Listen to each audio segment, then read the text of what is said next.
రాష్ట్ర నిధులతో పూర్తిగా నిర్వహించబడే విద్యా సంస్థలలో మతపరమైన సూచనలను పూర్తిగా నిషేధించే ఆర్టికల్ ఏది? Option A article 28, option B article 32, option C article 26, option D article 27. Correct answer is option A article 28.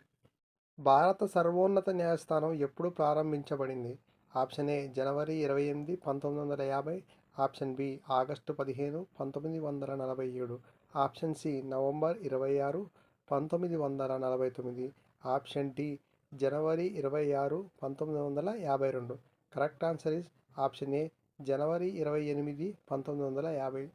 భారతదేశంలో ఈస్ట్ ఇండియా కంపెనీ పాలనకు ముగింపు పలికిన చట్టం ఏది?